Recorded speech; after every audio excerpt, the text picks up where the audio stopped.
I am in Latvia mainly because I'm married to a Latvian woman. Okay, and how did you meet? We met many years ago, actually in '93, in Germany, in an international arts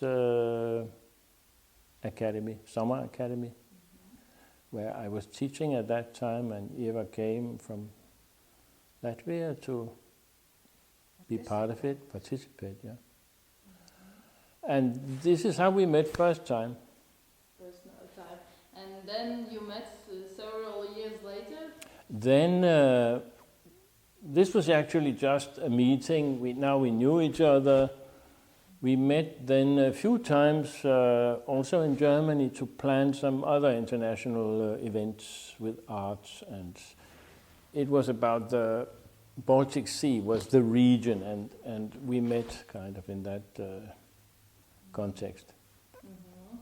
So how did it all get to marriage and to coming to Latvia? Tell us this story. From Germany to Latvia. Yeah, exactly. Well, we both had families at that time. We met first, and in the meantime, Eva has started up with some colleagues, Latvian International Summer Academy, and she invited me to be a teacher in 2000, right? Yeah. Yeah.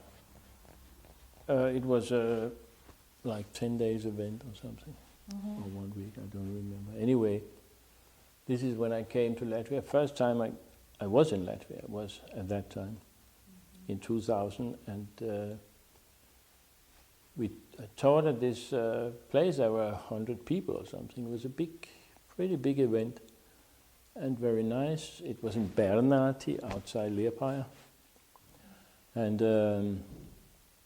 then we fell in love with such intensity that Eva moved to Denmark half a year later,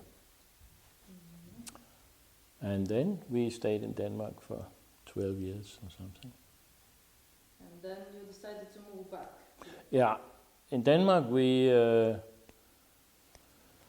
I was teaching in the art academy in Aarhus where we lived, and Eva then later also got work there. So we actually worked the same place. And when Eva moved to Denmark, she left her mother here and her daughter. And as time passed, she felt like she should go back. Is that correct to tell it like that? Partly, yes. Partly, yes. To save something. I think it was also because there was the opening of Kuldīgā art house, and they were looking for a leader of the art house, and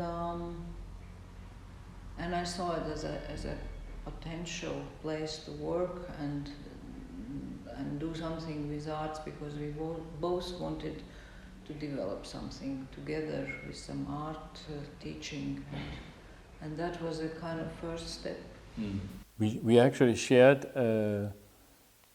an idea to make a kind of art school or art teaching, which we then Eva got this job. She moved to Latvia. I stayed in Denmark. I got then artistic task, a job to decorate a church, and this gave so much money that I thought I could move to Latvia. And this was kind of took the decision that I could jump over here. And then we kind of prayed that everything would be fine. And and it seems it was, because I stayed, and Eva had already started up teaching here in Kuldīgā, and I kind of came and went into that, and little by little we developed that. Yeah, then we started also to teach in Riga, where we have a room, and we still have it.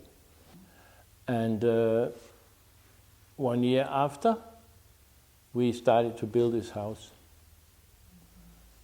because it actually started very small. We started with that I said I need some place to work with art, a studio, and little by little we said, okay, then we should also be able to teach in there, and in the end it turned into this big building here. For 7 years now, permanently.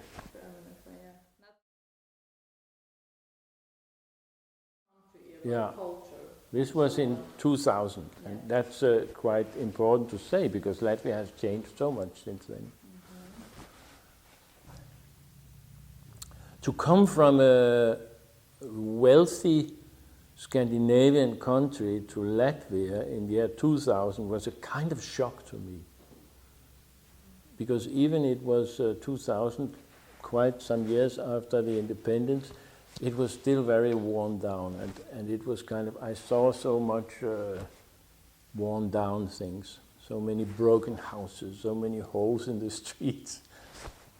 It kind of was the first thing that got visible to me.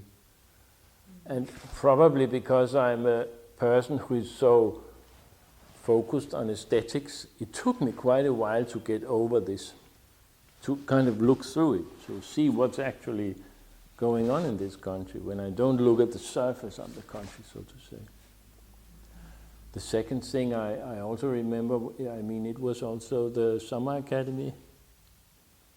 I went to Riga, I got picked up in a car, we went to Liepāja and to Bernāci, to the summer academy.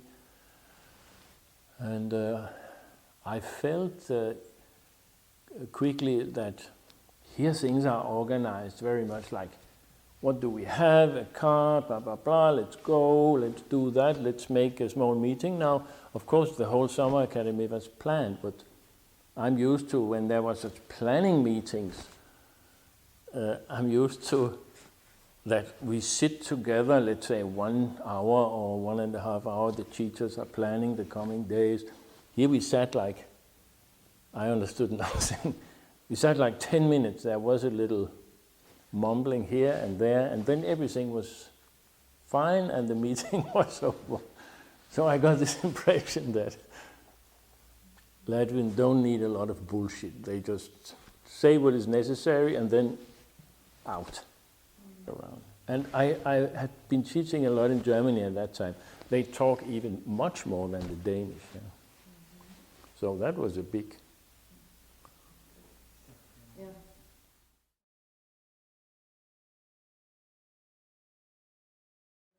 To the racism thing, I've never felt it. Never. I have never had the impression that I was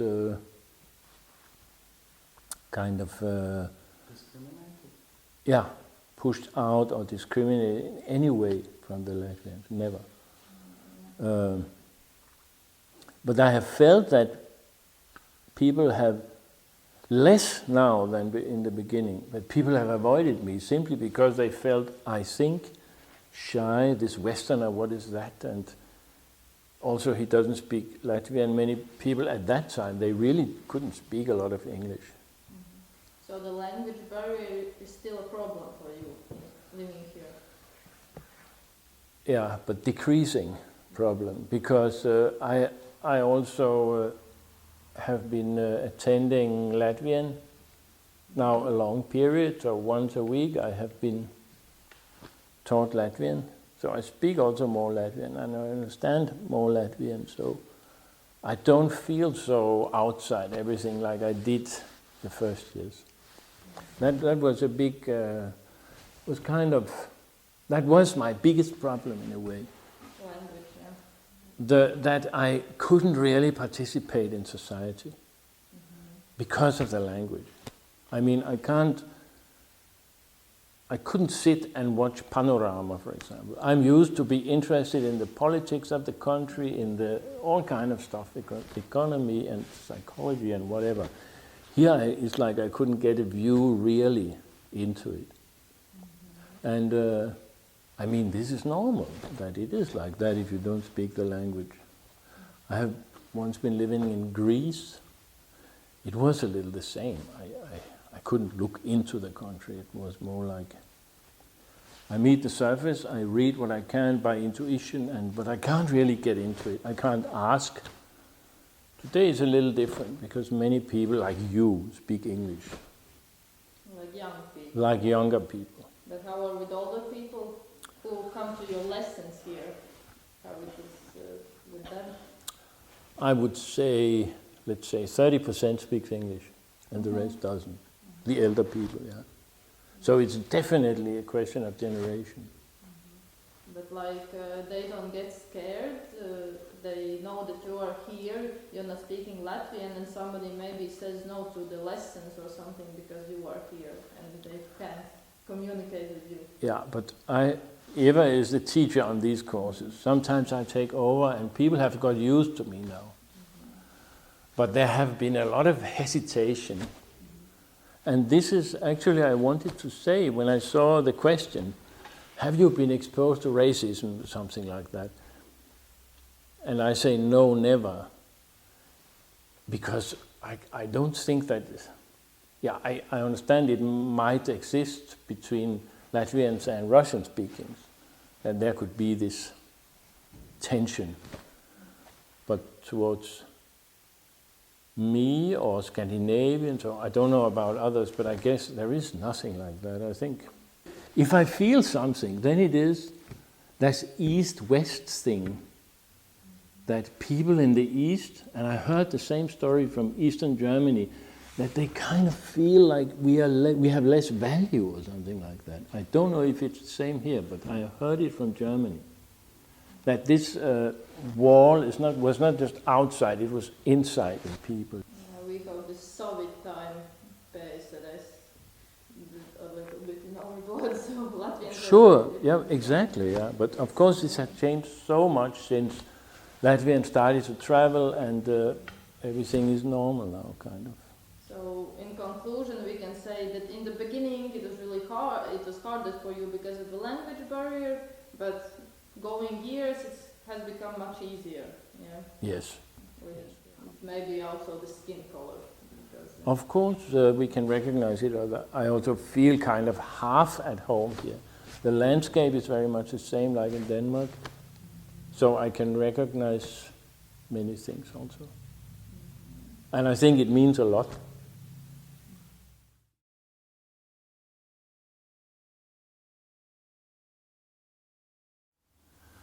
I would say never. Do you remember anything like that? No. But I can say that I'm, in my eyes, that interest about Oli, because he is from Scandinavia, it was quite big, and the status, or you could say status of Scandinavian countries has been always very high and good in our society. So people are always interested. Denmark has a good name, and then I think this also always has been a bonus for all, that people have heard good things about Denmark, and therefore Ole is also kind of nice guy because he comes from this nice country, Denmark. And Scandinavia is such, and especially design, and especially wealthy, friendly society. So he experienced, I think, this, he has in his luggage this Denmark as such, as Scandinavia as such. I don't think it's always the same when you come from another country. At least I experienced that in Denmark a little different. You know, Baltic countries were not known so much in Denmark. But we were East Europeans, and therefore we were kind of, I don't know how to say it, too strange for them. Even we didn't feel that we are too strange, but we were. And I think that really depends from which country you come, how you are received. And you know, this is the wall seen from the other side. This is this inside wall, seen from the west, what you described, I guess. When he came to live here, both of you, How was your attitude from your family or from your friends? Actually, very positive, maybe because we were used to have international friends. We had friends from Germany, we worked in some projects together. I mean, my friends from the art academy, and of course, and later my daughter, she spoke fluent English, and therefore there was no problems of communication. And I think in these years, actually, when we met, the interest to see other countries were huge. It was just the beginning, 92, 93, 94. These were the years where people were thirsty to see abroad and to go abroad. So practically, I would say, everybody experienced at that time, including me, that it's really interesting also to learn people from another countries.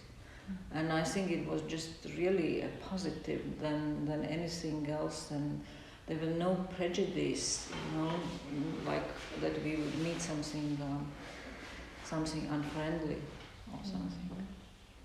Yeah, but you think that maybe people who come from different countries, like darker skinned people, it's harder. It might be harder for them to fit in. Yeah. I cannot say. I can also not say. But I think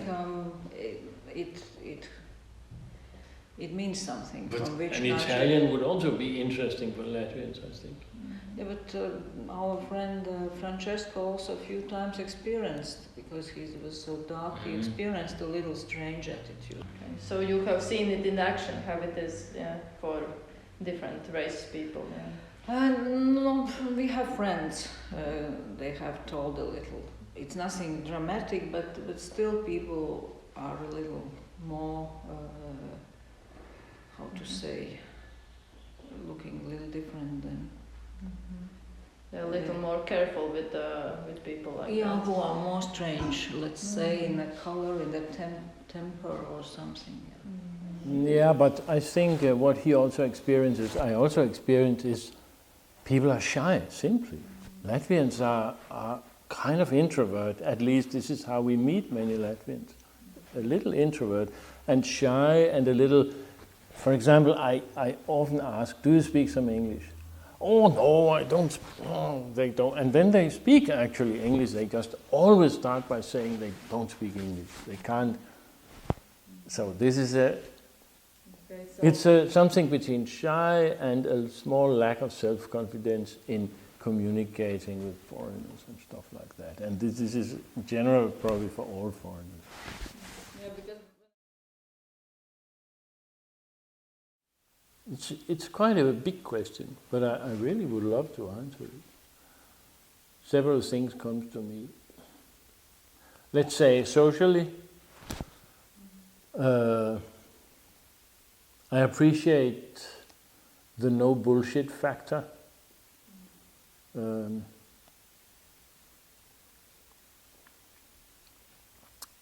There is a kind of honesty, I think, in people generally. It's not like the Danish are dishonest, but maybe there is a little more, I don't know, like social rules. Flowers, Yeah, to look better or to pretend a little like everything is fine and stuff like that. And Latvians don't do that. It's not my impression. There is more kind of straightforward. It's like status symbols seems to be less important here. In general, I think Latvians are less materialists than Danish people. I think exactly Scandinavians are very material. They are also good with designing and good with material things. And Latvians are actually not especially interested in money, for example. It's not my impression. It's difficult to say such big things about a whole population, but I've often been wondering how small the advertisements along the streets are, and why can't people show that they have a camping place here, a nice place? They have such a small handwritten sign, campings, it's written then with an arrow, and stuff like that. I'm laughing about that. And what else do I like? I like nature here. I like especially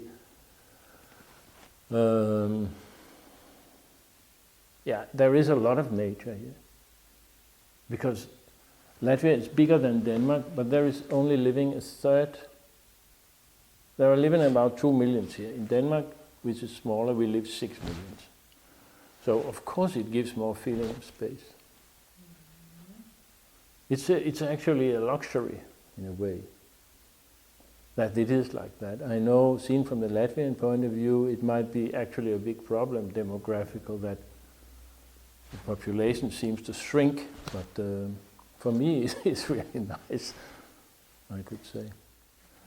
One thing that has been terrible to see here, I have to mention that, is that people throw their bottles and their plastic bags in the forest, in the wonderful nature. It's terrible, simply.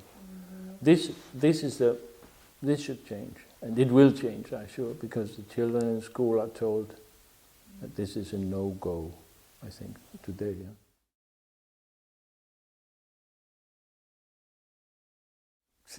Why not? Why not?